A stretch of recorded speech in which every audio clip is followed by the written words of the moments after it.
And jury selection set to begin today in the latest trial against tech giant Meta. The federal case alleges Meta purposely designed its apps to be addictive for young users. It also alleges the company violated a federal online privacy law by illegally collecting young users' personal data without their parents' permission. Meta says it strongly disagrees with the allegations and is committed to supporting young people. Our Elizabeth Schelsey has more on what to expect in that trial. Elizabeth, just a few days ago, a New Mexico judge ruled Meta contributed to a youth mental health crisis. Meta has promised to appeal that decision, but could that decision impact this case? What we are seeing here, Diana, is a series of losses in court for Meta on this issue of whether they designed their apps, Instagram and Facebook, to be addictive for young users. So these are different cases than what we had maybe heard up until now when it comes to social media. It's not about the content that's on these apps, Diane. It's the way these apps are explicitly designed. And what we are seeing last week in New Mexico, a judge ruled against Meta.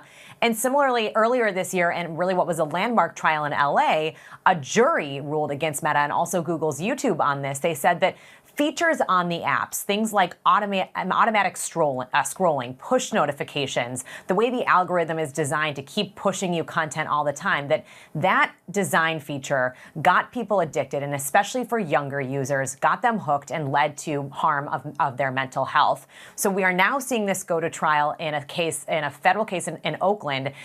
Dozens of attorneys general, this is a bipartisan coalition taking this to trial, and it's interesting because you do have this bipartisan support kind of against Meta, which says, look, it points to the actions that it's taken. Meta continues to say it is doing what it can to improve safety on its apps, and it continues to fight this in court. Do we expect to hear from Mark Zuckerberg in this trial?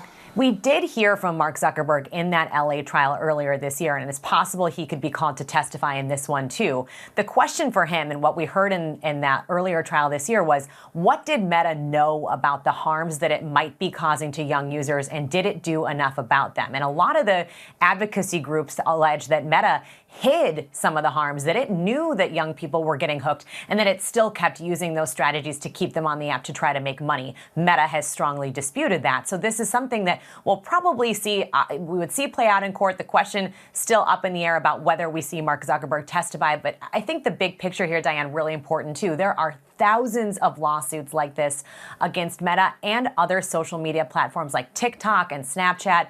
This idea that these apps are contributing to harming younger users' mental health, and that they should be accountable, whether it's for fines or changes to the apps themselves. In the case of New Mexico, we saw the judge actually order changes to how the app is designed. So this really is, in a way, just the beginning still, Diane. All right, Elizabeth Schelsey, thank you.